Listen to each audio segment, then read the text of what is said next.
Bonsoir à tous.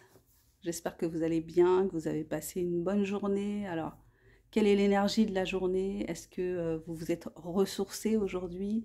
Est-ce que vous étiez dans une bonne vibe malgré sur Paris, banlieue, le temps dégueulasse qu'il a fait? Enfin, dégueulasse entre guillemets, puisque le temps n'est ni beau, ni bon, ni mauvais, voilà, le temps est le temps, point barre, et finalement, bah, nous, on s'adapte au temps qu'il fait, et on ne devrait pas râler après le temps, puisqu'on n'a aucun impact, en tout cas, nous, en tant que citoyens lambda, on n'a aucun impact, même si, euh, même si les manipulations du climat apparaissent de plus en plus évidentes à celui qui veut bien chercher l'information là-dessus.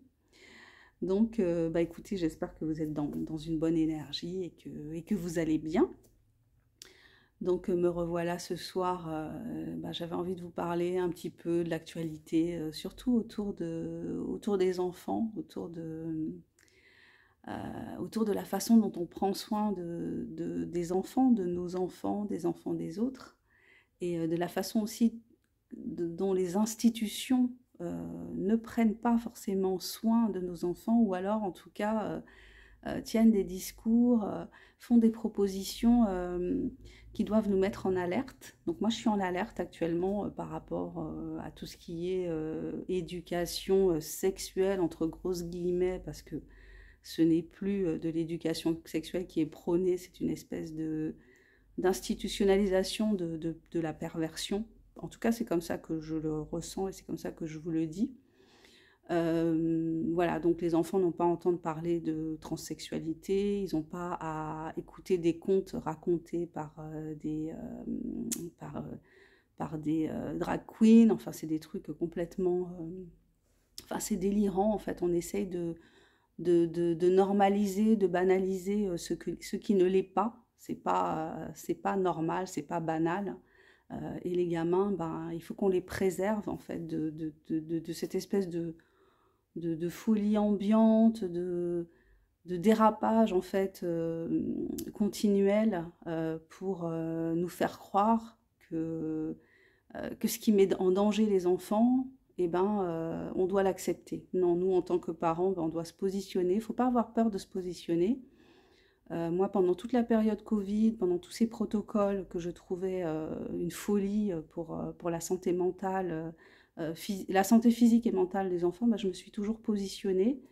Ça n'a pas été facile. C'est vrai que ben, je me sentais bien seule parce que je voyais bien, quand j'ai essayé d'avoir un peu le soutien de parents d'élèves, je me suis sentie extrêmement isolée et extrêmement seule.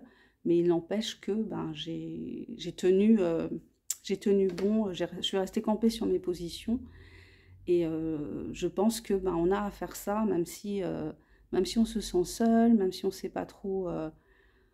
on a l'impression de courir un risque qui n'est pas forcément réel, hein, parce on vit aussi dans la société de la peur, donc on a peur aussi de sortir du rang, de se faire mal voir de l'école, qu'est-ce qui va se passer pour notre enfant si on dit ça, mais en fait on s'en fout, en fait, ce qui compte c'est que notre enfant aille bien, c'est ça qui est le plus important.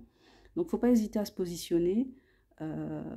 Il faut être confiant en sa force et en sa puissance, en sa souveraineté, en sa détermination. Faut y aller et puis on verra bien les conséquences. Et puis finalement, on va peut-être s'apercevoir qu'on n'est pas si seul que ça et qu'il y a plein de gens qui attendaient que ça, de voir quelqu'un qui se positionne et que bah, on incite d'autres à aussi faire ce qu'il faut. Donc actuellement, bah, le risque de cette hypersexualisation des enfants, de cette perversion en fait avec ces histoires de transsexualisme qu'on essaye à toute force de leur apprendre, de leur enseigner, leur parler de pratiques sexuelles, enfin euh, oui, il faut vraiment que nous, parents, on dise stop et on dise non et que voilà, donc j'ai entendu parler, je vous mettrai le lien si je le retrouve, d'une lettre qui a été écrite par des parents d'élèves, il me semble, à une école où justement les enfants ont entendu des choses qu'ils n'avaient pas à entendre et entendu parler des enfants de CM2 de pratiques qui les concernent pas. Donc ça suffit en fait. La limite, si l'institution dérive comme ça et euh, part comme ça dans une espèce de folie hyper malsaine, euh, je trouve pas de mots, enfin j'ai des mots qui me viennent, mais ça va plus faire référence à de la religion, quoi. Ça a quelque chose d'apocalyptique, de vraiment très très malsain. Donc voilà, faut se positionner, faut pas hésiter. Et aussi, ben, par rapport à ces histoires de pédocriminalité, ben, il y a cette exposition au Palais de Tokyo, je ne sais pas si vous en avez entendu parler. Une des œuvres qui est exposée là-bas est clairement dans cette mouvance-là. Et moi, ça me pose question qu'on puisse exposer ça en public, que des gens puissent y avoir accès, des enfants, des ados puissent y avoir accès. Enfin, il y a quelque chose qui ne va pas. On n'est plus dans le respect de la Constitution, carrément. Enfin, il y a la liberté d'expression, mais jusqu'à un certain point. Et là, on a dépassé le point limite de la liberté d'expression. Mais en revanche, sur les réseaux sociaux, on s'est fait censurer parce qu'on disait certaines choses du genre, moi j'ai une vidéo censurée parce que je parlais de traitement pour vous savez quoi, parce que j'ai fait suivre une vidéo de médecin à un moment donné, je me suis fait censurer. Donc il y a vraiment un truc qui a à voir avec de la corruption, avec des histoires d'argent, avec des pratiques profondément malsaines de certaines personnes. Et ces personnes qui ont du pouvoir tentent de banaliser des pratiques qui ne sont pas banales et euh,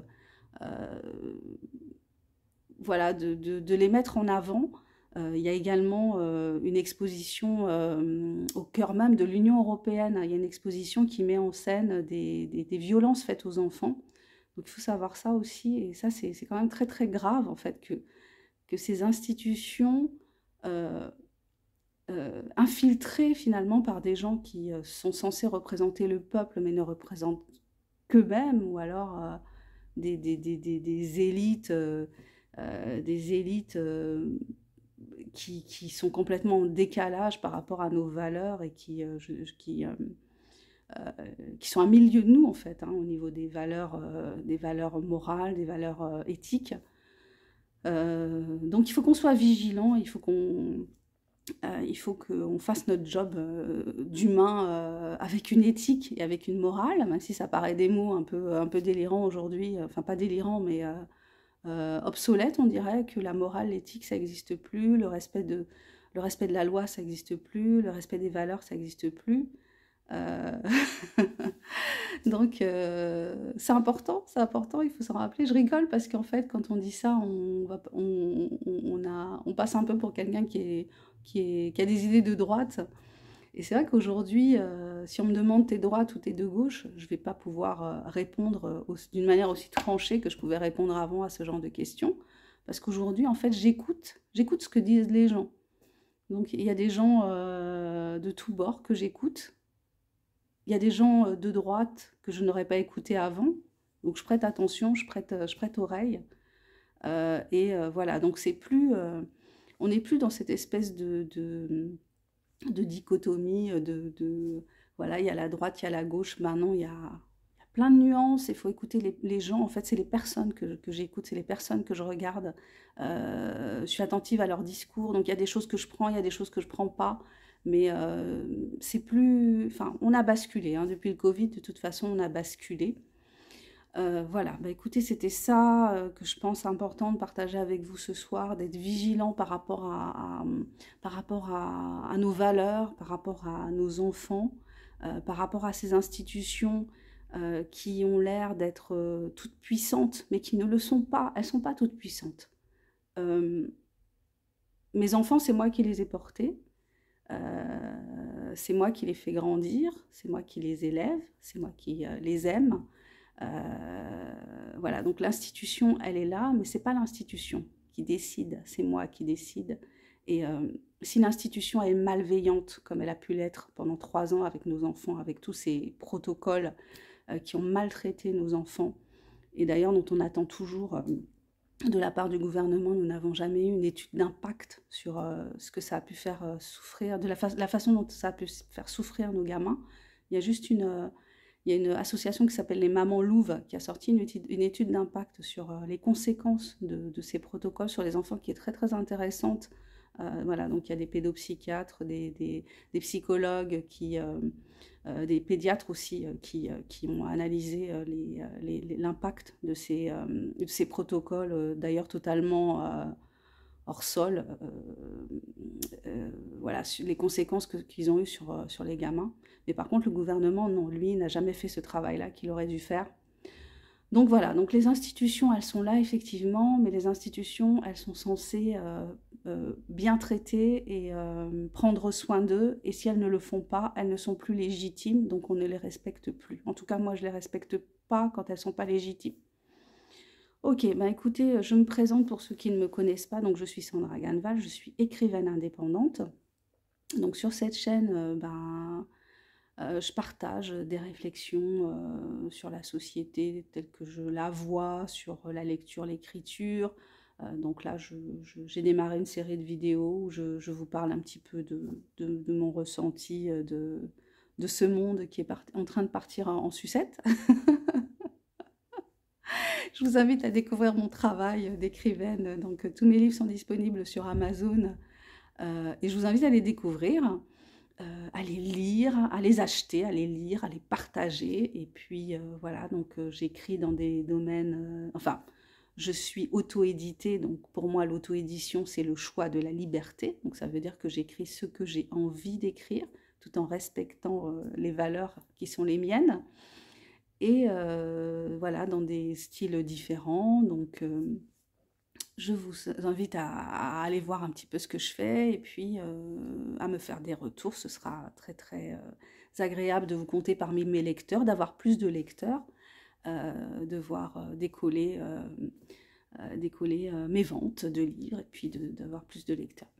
Voilà, je vous remercie d'être passé sur ma chaîne ce soir. Je vous souhaite une bonne soirée. Prenez soin de vous, prenez soin de votre mental surtout, parce que ce n'est pas fini.